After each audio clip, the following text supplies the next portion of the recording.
ഒരു കാര്യം ഞാൻ പറയാം, ജനങ്ങൾക്ക് പണം കൊടുക്കാതെ സർക്കാർ സേവനം കിട്ടുന്ന അങ്ങനെ കിട്ടുള്ളൂ എന്നൊരു ധാരണയുണ്ടെങ്കിൽ അത് മാറ്റും. ഒരു സംശയവും വേണ്ട. ഈ അഴിമതി എന്ന് പറയുമ്പോഴേ മേൽത്തട്ട് മുതൽ താഴെത്തട്ട് വരെയുള്ള ഉദ്യോഗസ്ഥരുടെ ഒരു ശൃംഖലയാണ്.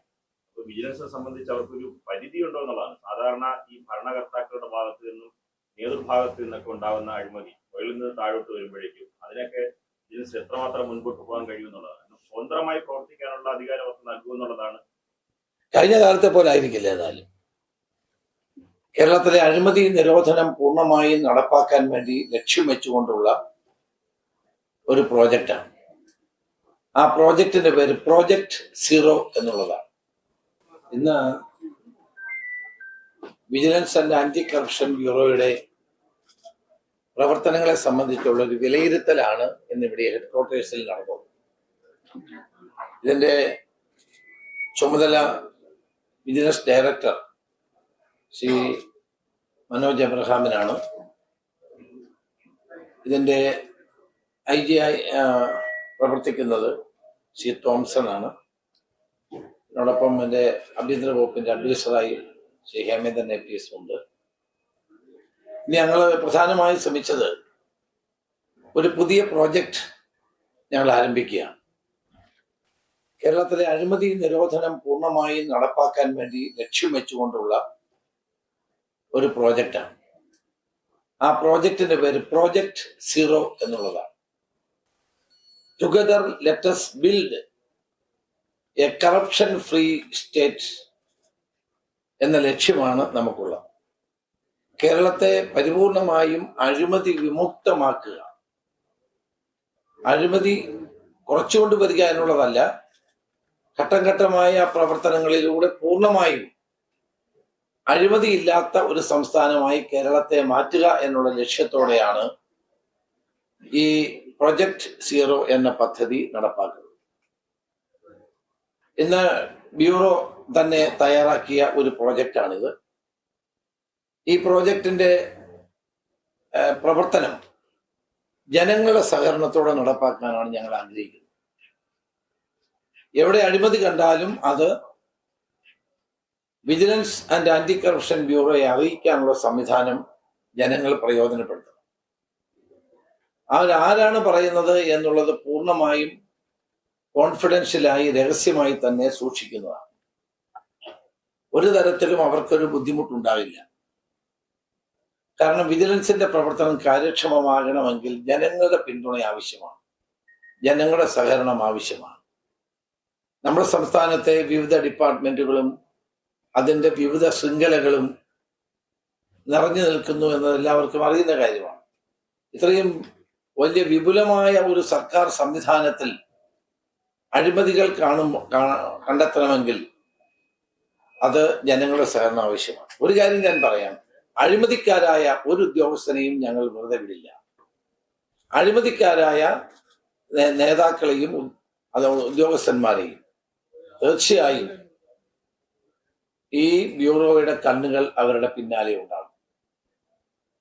അഴിമതിക്കാരായ ഉദ്യോഗസ്ഥന്മാരും മറ്റ് തലങ്ങളിൽ പ്രവർത്തിക്കുന്ന നേതാക്കളാണെങ്കിലും അവരുടെ പിന്നാലെ അവരെ ബ്യൂറോ നിരീക്ഷിക്കും. ഒരു സംശയവും ആ കാര്യത്തിലില്ല. പ്രോജക്ട് സീറോ ഉദ്ദേശിക്കുന്നത് പരിപൂർണമായും ജനങ്ങൾക്ക് അഴിമതിയില്ലാതെ അവർക്ക് സേവനങ്ങൾ എത്തുക എന്നുള്ളതാണ്. ഒരു സർക്കാർ ഓഫീസിൽ ചെന്നാൽ കൈമടക്ക് കൊടുക്കാതെ ജനങ്ങളുടെ പ്രശ്നങ്ങൾക്ക് പരിഹാരം ഉണ്ടാകുന്ന അവസ്ഥ ഉണ്ടാകണം. അങ്ങനെ ഒരു പാവപ്പെട്ടവനും പണം കൊടുക്കാതെ അവന്റെ പ്രശ്നങ്ങൾ നടത്തിയെടുക്കാൻ കഴിയുന്ന ഒരു അവസ്ഥാവിശേഷം കേരളത്തിൽ ഉണ്ടായാൽ തന്നെ അത് തന്നെ ഒരു വലിയ കാര്യമാണ്. ഒരു സർട്ടിഫിക്കറ്റ് വാങ്ങിക്കാൻ ചെന്നാൽ അതിന് കൈമടക്ക് കൊടുക്കേണ്ട അവസ്ഥ പലയിടത്തുമുണ്ട്. അപ്പൊ അത്തരം സംഭവങ്ങൾ ഉണ്ടാകാതിരിക്കാൻ വേണ്ടിയിട്ടുള്ള വളരെ വിജിലന്റ് ആയ ഒരു പ്രവർത്തനം ആയിരിക്കും പ്രോജക്ട് സീറോയിലൂടെ നടപ്പാക്കാൻ ഉദ്ദേശിക്കുന്നത്. ഇന്ന് സമൂഹത്തെ കാർന്നു നിന്നുന്ന ഒരു വലിയ പ്രശ്നം ഇതാണ്. പലരും മടി കൊണ്ട് പറയാത്തതാണ്. പലർക്കും ഇതിന്റെ പിന്നാലെ പോയി ഇനിയും വഴക്കോ അല്ലെ നിയമപരമായ പ്രശ്നം ഉണ്ടാകുമെന്ന് കരുതിയ ആളുകൾ മറക്കുന്നതാണ്. അവരുടെ കാര്യം പെട്ടെന്ന് നടക്കണമെങ്കിൽ പണം കൊടുക്കുക, കാര്യം നടത്തുക, പോവുക. ആ നിലപാടുകൾ ഉപേക്ഷിക്കണം. ഇത് സർക്കാരിൽ നിന്നുള്ള സേവനങ്ങൾ ജനങ്ങളുടെ അവകാശമാണ്. സർക്കാരിൽ നിന്നുള്ള ആനുകൂല്യങ്ങളല്ല, ഇത് നമ്മുടെ അവകാശമാണ് എന്ന ബോധ്യം എല്ലാ പൗരന്മാർക്കും ഉണ്ടാകണം. അപ്പൊ അതുകൊണ്ട് ഇത്തരം ആളുകളെ അഴിമതിക്ക് പ്രോത്സാഹനം കൊടുക്കുന്നതും തെറ്റായ കാര്യമാണ്. അതുകൊണ്ട് അഴിമതി ഇല്ലാതാകണമെങ്കിൽ ജനങ്ങളുടെ പരിപൂർണമായ സഹകരണമാണ്. അതിനകത്ത് കക്ഷിയോ രാഷ്ട്രീയമോ ഒന്നുമില്ല. നമ്മുടെ കേരളത്തിലെ മുഴുവൻ ജനങ്ങളുടെയും സഹകരണം ഇക്കാര്യത്തിൽ ഉണ്ടെങ്കിൽ നമ്മുടെ vigilance and anti corruption bureau ആരംഭിക്കുന്ന ഈ പ്രൊജക്ട് സീറോ വലിയ വിപ്ലവം തന്നെ കേരളത്തിൽ ഉണ്ടാകും. ഭരണരംഗത്തും ഇപ്പൊ ഇന്നത്തെ ആധുനിക കാലഘട്ടത്തിൽ കറപ്ഷൻ എന്ന് പറയുന്നത് ഡിജിറ്റൽ സംവിധാനം ഉപയോഗിച്ചുള്ള കറപ്ഷൻ ധാരാളം നടക്കുന്നുണ്ട്. ഇപ്പൊ ഡിജിറ്റൽ ക്രൈംസ് തന്നെ ഇപ്പം സൈബർ ക്രൈംസ് ആണ് ഏറ്റവും കൂടുതൽ ഉണ്ടായിക്കൊണ്ടിരിക്കുന്നത്. അതുപോലെ തന്നെയാണ് കറപ്ഷനും. ഈ തരത്തിലുള്ള ആധുനിക ഉപകരണങ്ങളും ടെക്നോളജിയും ഉപയോഗിച്ചുകൊണ്ടുള്ള കറപ്ഷനും വളരെ വ്യാപകമാണ്. അപ്പൊ അതിനെയെല്ലാം ഫലപ്രദമായി നേരിടാൻ വേണ്ടിയിട്ടുള്ള ഒരു ബൃഹത്തായ പദ്ധതിയാണ് പ്രോജക്റ്റ് സീറോ. ഇത് ഞങ്ങൾ ലക്ഷ്യം വെക്കുന്നത് ഈ ഇത്തരം സ്ഥലങ്ങൾ നേരത്തെ മനസ്സിലാക്കി അവിടെ അതിന് തടയിടുക എന്നുള്ളത്. ഇപ്പൊ വിജിലൻസ് എന്ന് പറയുന്നത് അഴിമതി നടന്നിട്ട് കണ്ടുപിടിക്കുന്നതിനേക്കാൾ അഴിമതി തടയാൻ വേണ്ടിയിട്ടുള്ള കാര്യങ്ങൾക്കായിരിക്കും മുൻതൂക്കം കൊടുക്കുന്നത്. അപ്പൊ vigilance and anti corruption bureau will work as a deterrent. അത് ആ നിലയിൽ പ്രവർത്തിച്ചാൽ അഴിമതി കുറച്ചു കൊണ്ടുവരാനും സാധിക്കും. അപ്പൊ ജനങ്ങളിൽ അവബോധം ഉണ്ടാക്കാനും അഴിമതി ഉണ്ടാകാതിരിക്കാനുള്ള നടപടികൾ സ്വീകരിക്കാനും നമ്മൾ മുൻകരുതൽ എടുക്കും, മുൻതൂക്കം നൽകും എന്നുള്ളതാണ് ഈ പദ്ധതിയുടെ മറ്റൊരു കാര്യം. അപ്പൊ പ്രൊജക്ട് സീറോ എന്ന് പറയുന്ന പദ്ധതി ജനങ്ങളെ കൂടി ഉൾപ്പെടുത്തിക്കൊണ്ട് ജനങ്ങളുടെ സഹകരണത്തോടെ അഴിമതിയെ പൂർണ്ണമായും നിർമ്മാർജ്ജനം ചെയ്യാൻ വേണ്ടിയാണ് ഞങ്ങൾ പരിശ്രമിക്കുന്നത്. ആ പരിപാടിയാണ് ഞങ്ങൾ ആരംഭിക്കുന്നത്. നിങ്ങൾക്കറിയാം, കേരളത്തിലെ വിജിലൻസ് സംവിധാനം ഫലപ്രദമായി എന്നും എല്ലാ കാലഘട്ടത്തിലും പ്രവർത്തിക്കുന്ന ഒരു പ്രസ്ഥാനം തന്നെയാണ്. ഈ അടുത്ത കാലത്തായിട്ട് ഇപ്പൊ കുറെ പ്രവർത്തനം, പുതിയ ട്രാപ്പ് കേസുകൾ വരുന്നു. അഴിമതി ഇല്ലാതാക്കാൻ വേണ്ടി കഠിനമായ പരിശ്രമങ്ങൾ നടത്തിക്കൊണ്ടിരിക്കുകയാണ്. അത് കുറെ കൂടി ഊർജ്ജസ്വലമാക്കാൻ ഇന്നത്തെ യോഗം തീരുമാനിച്ചു. നമ്മുടെ സംസ്ഥാന സർക്കാർ സർവീസിലും അതുമായി ബന്ധപ്പെട്ട സഹകരണ സ്ഥാപനങ്ങൾ ഉൾപ്പെടെയുള്ള ധാരാളം മേഖലകളിൽ ഇവരുടെ സാന്നിധ്യവും കേസ് അന്വേഷണവും ഒക്കെ വലിയ തോതിൽ ജനങ്ങൾക്ക് ആശ്വാസം ഉണ്ടാക്കിയിട്ടുണ്ട്. അതുപോലെ തന്നെ ഇന്ന് ഞങ്ങൾ ചർച്ച ചെയ്ത മറ്റൊരു വിഷയം ഇതിന്റെ ഈ anti corruption vigilance and anti corruption ബ്യൂറോയുടെ അവർ നേരിടുന്ന പ്രശ്നങ്ങൾ എന്തെല്ലാമാണ്, ഉദ്യോഗസ്ഥന്മാർ നേരിടുന്ന പ്രശ്നങ്ങൾ, അവരുടെ സൗകര്യങ്ങളുടെ വർധനവ്, ഇത്തരം കാര്യങ്ങളൊക്കെ ചർച്ച ചെയ്തു. അത് ബഡ്ജറ്റിൽ ഉൾപ്പെടുത്തേണ്ട ചില കാര്യങ്ങൾ അത് ഞങ്ങൾ ഉൾപ്പെടുത്തും. വിജിലൻസ് മാനുവൽ 1969 ഉണ്ടാക്കിയ മാനുവലാണ്. അടുത്ത എത്രയും പെട്ടെന്ന് ആ വിജിലൻസ് മാനുവലിൽ കാലോചിതമായ മാറ്റമുണ്ടാകും. വിജിലൻസ് മാനുവൽ പരിഷ്കരിക്കും. അതിനുള്ള ഡ്രാഫ്റ്റ് തയ്യാറായിട്ടുണ്ട്. അത് ഞാനിവിടെ പരിശോധിച്ച ശേഷം അതിന് അന്തിമമായ രൂപം വൈകാതെ നൽകുന്നതാണ്. ആ വിജിലൻസ് പ്രവർത്തിക്കേണ്ടത് വിജിലൻസ് മാനുവലിലൂടെയാണ്. ആ വിജിലൻസ് മാനുവൽ 69 ഉണ്ടാക്കിയ നിയമം ആയതുകൊണ്ട് പരിഷ്കരണം ആവശ്യമാണ്. ഇപ്പൊ ടെക്നോളജിയുടെ കാലഘട്ടമായതുകൊണ്ട് ധാരാളം മാറ്റങ്ങൾ അനിവാര്യമാണ്. അപ്പൊ അതെല്ലാം കൂടി കണക്കിലെടുത്തുകൊണ്ട് ഡ്രാഫ്റ്റ് വിജിലൻസ് ഡയറക്ടർ തന്നെ മറ്റുദ്യോഗസ്ഥന്മാരുമായി ചർച്ച ചെയ്ത് തയ്യാറാക്കിയിട്ടുണ്ട്. ആ ഡ്രാഫ്റ്റ് ആഭ്യന്തര വകുപ്പിന് അയച്ചിട്ടുണ്ട്. അത് ഞാൻ കൂടി പരിശോധിച്ച ശേഷം അതിന് അന്തിമമായ രൂപം നൽകുന്നതാണ്. ഏറ്റവും വലിയൊരു പ്രശ്നം വിജിലൻസ് നേരിടുന്നത് PC ആക്ടിൽ വന്ന ഒരു അമെൻമെന്റാണ്. പാർലമെന്റ് പാസ്സാക്കിയ PC ആക്ടിലെ അമെൻമെന്റ് 17ഉം 19ഉം പലപ്പോഴും അഴിമതികൾ കണ്ടെത്താനും അഴിമതികൾ പെട്ട ആളുകളെ ശിക്ഷിക്കാനുമുള്ള പ്രയാസം നമുക്ക് മാത്രമല്ല ഇന്ത്യയിലൊട്ടാകെ നേരിടുന്നുണ്ട്. ഞാൻ സുപ്രീം കോടതിയിൽ പോയിട്ടുള്ള ഒരാളാണ്. അതിൽ പറയുന്നത് ആരുടെ ഏതെങ്കിലും ഉദ്യോഗസ്ഥന്റെയോ മന്ത്രിയുടെയോ XMP, MP, MLA, XMLA മുതിർന്ന ഉദ്യോഗസ്ഥൻ അവരുടെയൊക്കെ പേരിൽ വിജിലൻസിന് കേസെടുത്ത് അന്വേഷിക്കണമെങ്കിൽ അപ്പോയിന്റിംഗ് അതോറിറ്റിയുടെ അനുവാദം വേണം. അതൊരു വലിയ ദുഷ്കരമായ കാര്യമാണ്. പലപ്പോഴും അത് കിട്ടാത്ത അവസ്ഥ ഉണ്ടാകുന്നുണ്ട്. അതാണ് ഇന്ത്യയിലെ അഴിമതി നിർമ്മാർജ്ജനം തടസ്സപ്പെടാനുള്ള ഒരു പ്രധാനപ്പെട്ട കാരണം അതാണ്. അത് മാറ്റാൻ വേണ്ടി ഞാൻ വ്യക്തിപരമായി നേരത്തെ സുപ്രീം കോടതിയെ സമീപിച്ചിട്ടുള്ള ഒരു കാര്യമാണ്.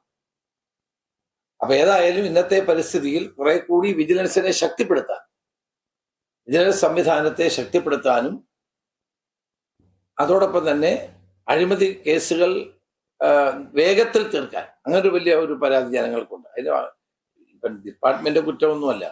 പല കേസുകളും അന്വേഷിച്ചവർ കൊടുത്താൽ തന്നെ നിയമപരമായ തടസ്സങ്ങൾ, കോടതിയുടെ ഇടപെടല്, ആളുകൾ സുപ്രീം കോടതിയിൽ പോകുന്നത്, അങ്ങനെ നിരന്തരമായ പല കോടതികളെ സമീപിക്കുന്നതുകൊണ്ടൊക്കെ പല കാരണങ്ങൾ കൊണ്ടും ഡിലേ ഉണ്ടാകുന്നുണ്ട്. ആ ഡിലേ പരമാവധി ഒഴിവാക്കാനും ഫലപ്രദമാക്കാനും കേസുകളുടെ കൈകാര്യം ചെയ്യുന്ന നടപടികൾ ഫലപ്രദമാക്കാനും ടെക്നോളജി കൂടുതൽ ഉപയോഗിച്ചുകൊണ്ട് വേഗത്തിലാക്കാനുമുള്ള നടപടികൾ സ്വീകരിക്കാനും ഇന്നത്തെ യോഗം തീരുമാനിച്ചിട്ടുണ്ട്.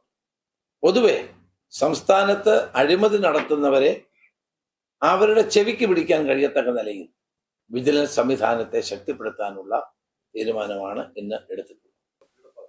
അല്ല, കൈക്കൂലി കൊടുക്കാതെ തന്നെ സ്പീഡപ്പ് ആക്കുക എന്നുള്ളതാണ് നമ്മുടെ ലക്ഷ്യം. കൈക്കൂലി കൊടുക്കാതെ തന്നെ സ്പീഡപ്പ് ആക്കണം, അതാണ് ലക്ഷ്യം.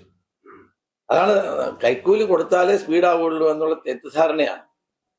എല്ലാ ഉദ്യോഗസ്ഥന്മാരും അഴിമതിക്കാരൊന്നുമല്ല. കേരളത്തിൽ നന്നായി പ്രവർത്തിക്കുന്ന, നല്ല കാര്യക്ഷമതയുള്ള, പണം വാങ്ങാതെ പ്രവർത്തിക്കുന്ന ധാരാളം ഉദ്യോഗസ്ഥന്മാർ നമുക്കുണ്ട്. നല്ലൊരു ശതമാനം, ചെറിയൊരു ശതമാനമായിരിക്കും ഈ കൈക്കൂലിയും അഴിമതിയും കൊള്ളയൊക്കെ നടത്തുന്നത്. ഇത്തരം ആളുകളെ പ്രോത്സാഹിപ്പിക്കാൻ പാടില്ല. ഈ അഴിമതി എന്ന് പറയുമ്പോഴേ മേൽത്തട്ട് മുതൽ താഴെത്തട്ട് വരെയുള്ള ഉദ്യോഗസ്ഥരുടെ ഒരു ശൃംഖലയാണ്. അപ്പൊ വിജിലൻസിനെ സംബന്ധിച്ച് അവർക്കൊരു പരിധി ഉണ്ടോ എന്നുള്ളതാണ്. സാധാരണ ഈ ഭരണകർത്താക്കളുടെ ഭാഗത്ത് നിന്നും നേതൃഭാഗത്ത് നിന്നൊക്കെ ഉണ്ടാകുന്ന അഴിമതി മുകളിൽ നിന്ന് താഴോട്ട് വരുമ്പോഴേക്കും അതിനൊക്കെ വിജിലൻസ് എത്രമാത്രം മുൻപോട്ട് പോകാൻ കഴിയുമെന്നുള്ളതാണ്. സ്വതന്ത്രമായി പ്രവർത്തിക്കാനുള്ള അധികാരം അവർക്ക് നൽകുമെന്നുള്ളതാണ്. കഴിഞ്ഞ കാലത്തെ പോലെ ആയിരിക്കില്ല. ഏതായാലും വ്യത്യസ്തമായ സമീപനങ്ങളും ഞാൻ എല്ലാ കാലത്തും ആഭ്യന്തരമന്ത്രിയായിരുന്ന കാലത്തെല്ലാം ഞാൻ അവർക്ക് വിജിലൻസിന് സ്വതന്ത്രമായി പ്രവർത്തിക്കാനുള്ള അവസരം കൊടുത്തിട്ടുണ്ട്. ഒരു കാര്യം, ഈ കേസുകൾ വരും, കോടതിയിലേക്ക് പോകും, വർഷങ്ങൾക്ക് ശേഷമാണ് അതിന്റെ ട്രയൽ പൂർത്തിയാവുന്നത്. ഒരു ഉദ്യോഗസ്ഥർ ടോപ്പ് കേസിൽ പെട്ട് കഴിഞ്ഞാൽ 70 വയസ്സിലേക്കാണ് അയാളുടെ 80ാമത്തെ വയസ്സ് 10 വർഷം കൂട്ടിയോ, 10-80 വയസ്സ്. അതാണ് ഒരു പ്രശ്നം. ഇവിടെ ഈ അഡ്വൈസേഴ്സിനും പ്രോസിക്യൂട്ടേഴ്സിനും രണ്ടായി തരംതിരിച്ചിട്ട് ഇത്. പക്ഷേ വർഷങ്ങളായി ഈ പോസ്റ്റിംഗ് നടക്കാതെ താൽക്കാലിക പ്രോസിക്യൂട്ടേഴ്സ് ആണ് വിജിലൻസ് കോടതികളിലുള്ളത്.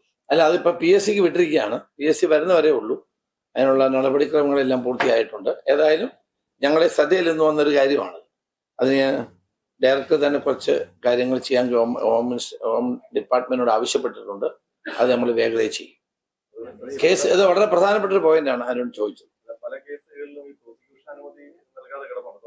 പാലാരിവട്ട അഴിമതിക്ക് 5 വർഷം റിപ്പോർട്ട് കൊടുത്തിട്ട് പ്രോസിക്യൂഷൻ അനുമതി നൽകിയിട്ട് അപ്പൊ അതിലെ ആ പർട്ടിക്കുലർ കേസിൽ തന്നെ എന്തായിരിക്കും?